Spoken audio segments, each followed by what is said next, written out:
It's your good friend and neighbour, Old Fowley. Firstly, major beard update. It's gone. But I had to start growing it back again in mid-July for reasons, so it's more of just a pause, really. Fret not, fans of the beard. Rejoice for the day, fans of the sexy moustache. Now, I'm woefully late on this vid, so apologies all around, but this is a thread that's been going around for a bit and caught my eye and tickled my imagination, so I thought I'd leap on in. It's the Let's Get Physical thread that's been going around recently. Now, a few people have engaged with this in various clever ways, and I have to admit I was a bit stumped as to how I thought I was going to attack it.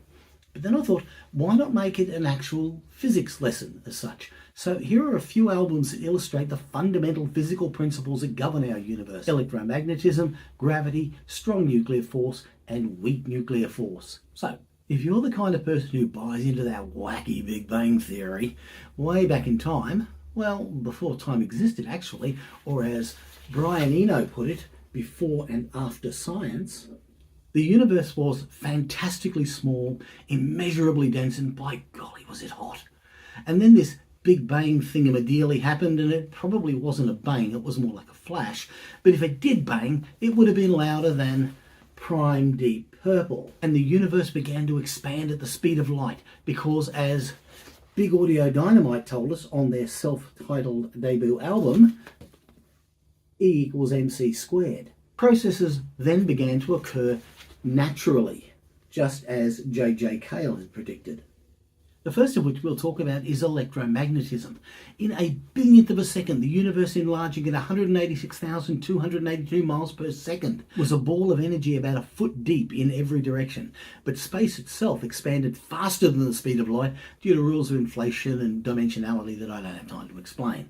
It was a ball full of light, as Georgi Ligeti tells us in the 2001 A Space Odyssey soundtrack, Lux Eterna, eternal light, permeated the then universe. Rays of light, if you like, expanding out from the event, and the universe is hot, an unimaginably blazing disk, a disco inferno, if you would.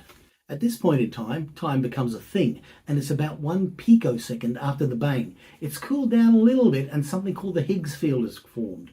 And with that, briefly, Higgs bosons. Also around that time, electromagnetic attraction becomes a force, and the first elements are created. Along with the help of the new kid on the block, gravity, they start to force hydrogen atoms to begin to attract one another and form helium and even lithium.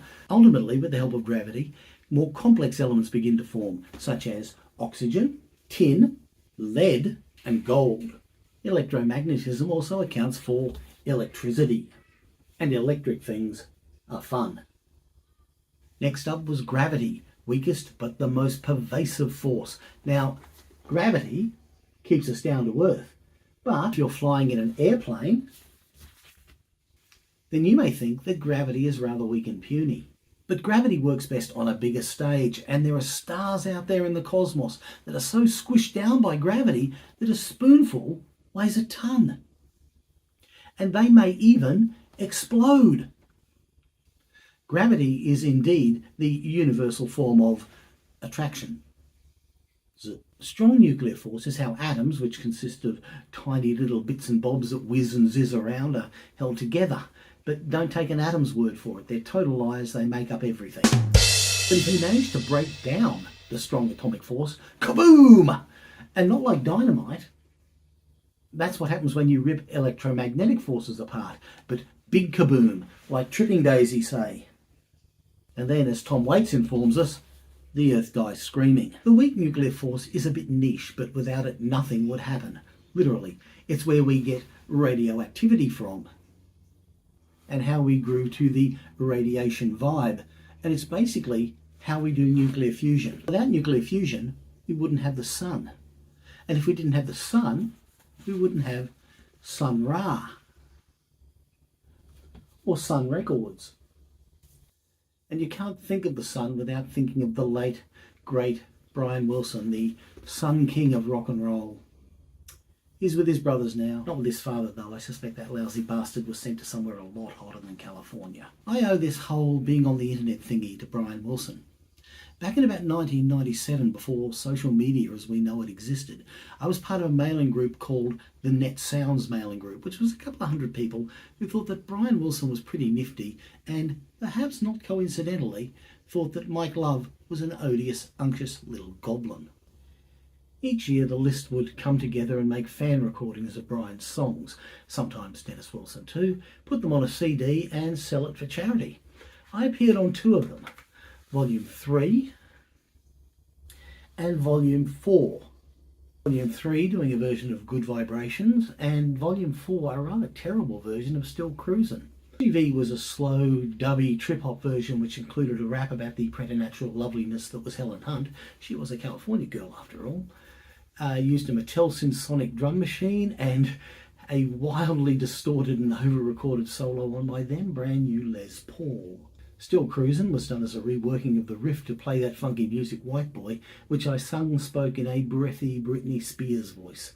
It really sucked. The review read, The Mambo Man. The songs were, as you can see there on track 15, disc 1, were credited to the legendary acid casualties featuring the mad, mad sounds of the Mambo Man, is some kind of genius. What kind of genius he is remains to be determined. So Vale, Brian Wilson. May you find somewhere the warmth of the sun. Well, that concludes our little physics and metaphysics class for the day. I do so hope you found it enjoyable. I must say I did not do physics in high school. I took biology. I wish I did take physics, but I took biology probably because more girls took that class, and most of the decisions my 16-year-old brain made were based on how best I could meet girls. Until next time we meet, may all your picks be legendary and your skips be few.